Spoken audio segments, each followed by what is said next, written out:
Okay, here we have a beautiful suit jacket that we need to take in the sides. So we're gonna roll to the back, and we've already got our sides pinned. So as you can see, we're following this seam that comes up into the middle of the back of the armhole. And we're not going to go all the way into the armhole. We're going to gently merge out on that seam, taking the garment in. And in this case, we're actually going to take it in all the way through the vent. So let's open this up and take a look inside. We're going to sneak into this jacket through the bottom. This is my favorite way to get into the interior of a garment. We're going to carefully seam rip between the lining and the suit jacket. There we go. Avoid going all the way into the corner. We want to keep this seam ripping on the lining strictly.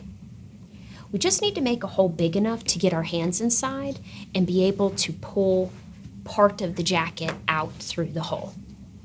So we're going to reach inside, and we're pinching, see my hands there? We are pinching where these pins are.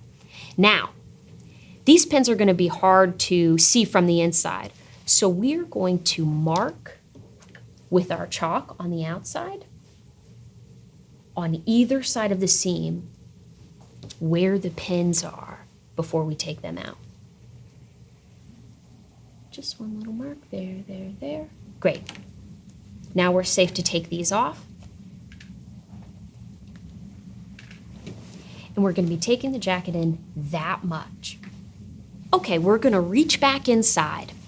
Now, with our hand inside, we can pinch on either side of the seam and start to pinch out that amount we marked. As we do that, we notice, oh, this chalk mark is a little bit closer and this one is a little bit further away. That's okay. Pinning is not always exact, but we do want to balance those marks out. So we're going to go a little bit further than the chalk on this side and a little bit less than the chalk on this side. Now, let's come into the garment. We're going to measure this as well to make sure that we've got it right. So the actual distance is exactly 1 inch. When we go inside, we're going to balance it and make it 1/2 inch on either side. Now we're going to carefully pull this out. Now remember, once we start turning the garment inside out, it's easy to get lost. So let's find a few markers. As we pull this seam out through that hole, if we follow the seam up and we get to this lining, we know we've reached the armhole. We can see the interfacing, we can see the lining, so we know our armhole is up top here. If you ever need to refocus and figure out where you are, just put it all back inside. Use your hands from the inside and pinch where you're trying to go. That way, we know where we are when we pull it out. So it's okay. You can always find yourself by just turning it back in right side out. Now, we're going to pull as much of that seam out as we can. We know that our armhole is here. Now, we're going to come down from as close as we can to the armhole and merge this seam in, making it smaller. We want it to be natural, so we're going to start by taking a pin and putting it just meeting that seam. That's where we're going to start sewing. Now we're going to come down and measure out that 1/2 inch that we talked about. Remember, 1/2 inch is taking a whole inch, 1/2 inch off of both sides of the seam. So right there is our 1/2 inch mark. We're going to take that down, moving along. Chalk or pin, or both, as I'm doing, whatever makes you the most comfortable. Now as we get down into the vent, we'll know because we'll see that 90-degree angle there. So as we're getting down into the area of the vent, we're going to start merging that seam back in. We are going to go through the vent, but we still want to start bringing it back in because this is where the garment is going to go over the backside, so it needs to come back out. So about halfway in between our last pin and the vent, we're going to come down to 1/4 inch and put a pin. Now we're into the vent. We're going to try to pull that out as much as we can. Actually, let's take a look outside. Let's look at the right side of the garment and see where we're at based on our chalk. Okay. So we know that as we get into the small of the back here, our chalk says that we need to bring our second pin in a little bit more. And our third pin, can't even see. So we know that we need to take that third pin in a little bit more. If we roll it with our fingers, we can kind of see what it's going to look like. Here is the mark of where that seam turned in.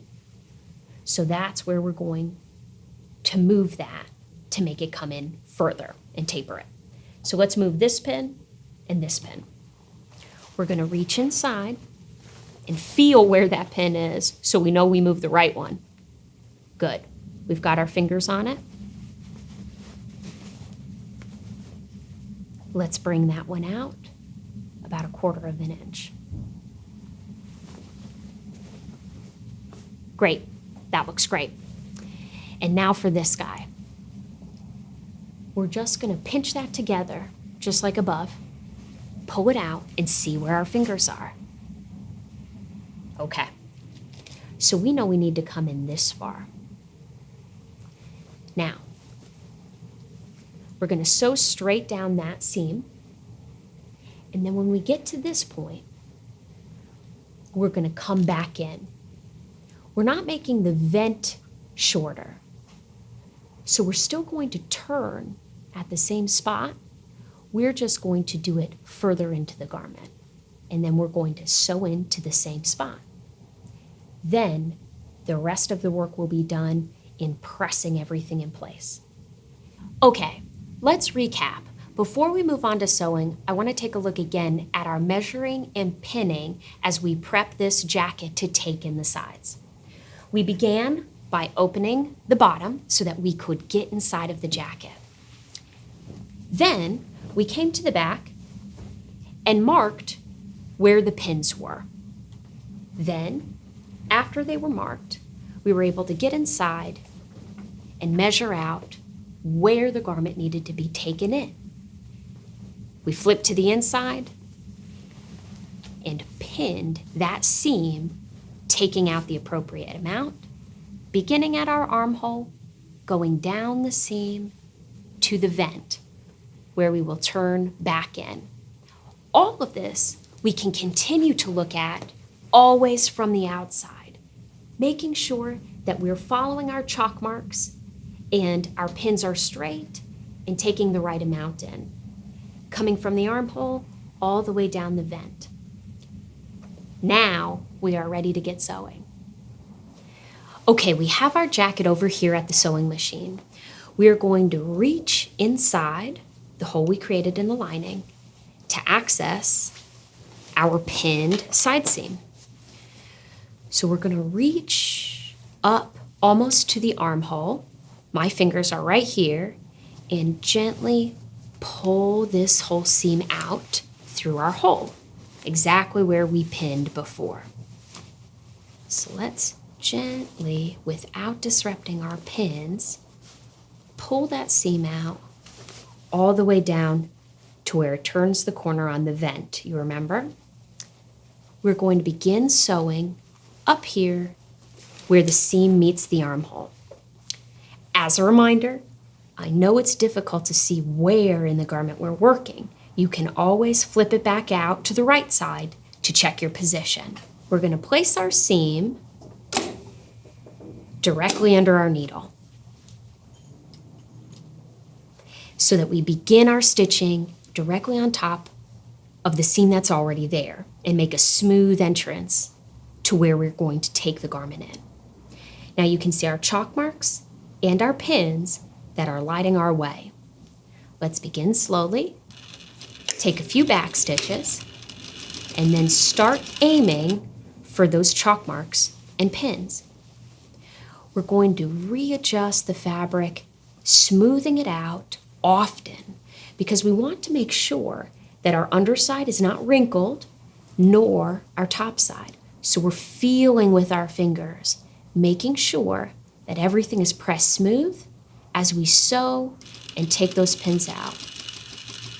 We're also keeping in mind how quickly we move away from that seam that's already there. That way, we can judge how smooth our seam is that is taking the garment in. Readjusting and stopping frequently. Take your time, feeling to make sure it's smooth, and hitting each mark. Now we're heading down toward the vent, and we're getting closer to coming back to meet this seam. Let's take this pin out and aim for our next chalk mark, right where my finger is. Good. And we're gently pulling more of the garment inside out the further we get down. Great. Okay.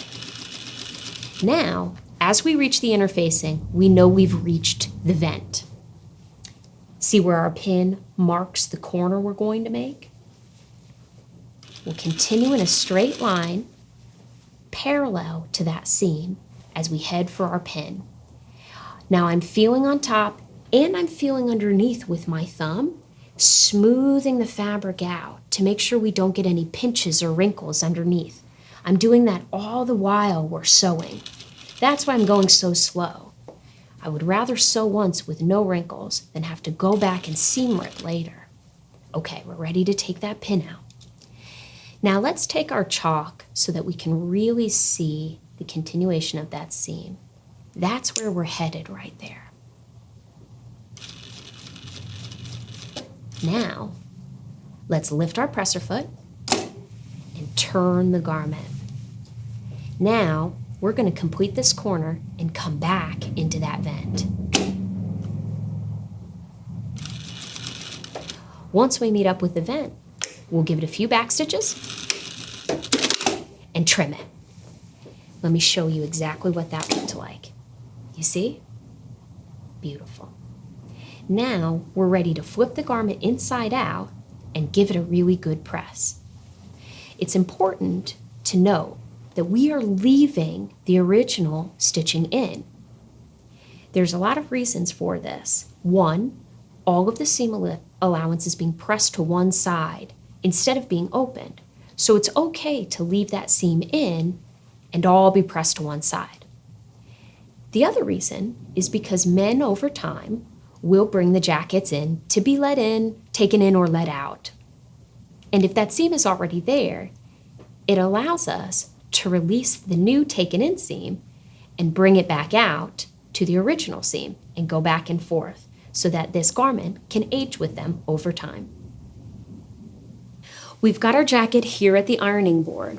We have it placed on top of an arm board to raise it up, and the arm board isn't inside the garment. We've just got it draped over top. Now, we're feeling in here, we're feeling to see where the seam allowance is because we want to push it toward the back. So if it isn't pushed toward the back, we'll slip our hand inside and feel and make sure that it's all facing this direction. Good. Now, the other thing we want to check for is to make sure we don't have any odd bubbles or wrinkles that the fabric got pinched. And we can see that it's nice and smooth. So we're ready to use our iron and a good healthy amount of steam to set this new seam in place. Beautiful.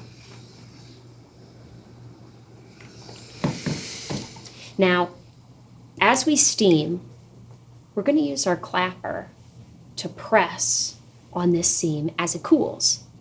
With natural fibers like wool, we can really set this new seam in place flat and clean and make it look like it's never been altered, which is always our goal. Beautiful. See how flat that sits? Let's give it a little more heat up top. close to the armhole is the trickiest area because that's where we began our seam. Good, we want to give that a lot of love. Now, let's move down to the vent. As you recall, we sewed off to the right and then cut in. This is what that looks like. You see the original crease from the original vent? We want to press that down, merging that extra into the vent. So we're going to use our hands to kind of set it in place, and then use the iron and steam to set that new crease on the vent. Beautiful. And then we're going to use our clapper again to set those fibers while they're hot for a nice, crisp, clean finish. Let's take a peek underneath. Beautiful. We can't see that original crease. We can only see our new crease. Now we're ready to close up the hole we created in the lining and finish it up. As a final step, we're going to close up the hole we created in the lining to get inside. We're going to do that using our waxed skein for hand sewing in a matching color, in this case navy. We're using a single strand, doubled over, with a simple knot at the end. We'll start by catching the fabric right where the sewing ended, and we are carefully sewing only on the inside of the garment and the inside of the fold of the lining, not either of the exterior facing sides. Let me show you what I mean. We're going to take just a few threads of the outer and just a few threads of the inner, checking to make sure that we don't catch it on the inside or catch it on the outside. We want the stitch to be totally invisible, but strong and holding everything in place. A trick that I like to use to get this spacing correct is I lay the garment out flat, exactly the way it will look when it's finished. And then about 1/2 inch up, I put a pin directly through. That way, when I fold this up, it gives me a barrier to make sure that my stitching is straight and helps me keep everything in place as I'm sewing. So a few threads on the bottom and a few threads on the top. This area of the garment will see a lot of movement. So this type of stitch is good because it's a strong hold, but it moves thanks to the crisscross nature of the stitch. And we want to make sure that we're checking periodically, making sure that those stitches aren't coming through on either side. Beautiful. Still nice and clean. If the stitches come through, they'll create little pocks that you can see, and we don't want that. All right, so we've gotten to the end of our hole and have closed up that lining completely. See how we've gently pulled the thread so that our stitching is nice and tight, almost impossible to see, and now we're ready to knot it off. We're going to take a few fibers of fabric and just loop through, tie one knot, and again, pick up a few fibers, loop our needle through, and pull nice and tight. Finally, we're going to hide our thread tails, making sure we're not going through inside of the fold of the garment. And now we can just clip. Beautiful. We'll give that edge a final press, and it will be ready to go back to the customer.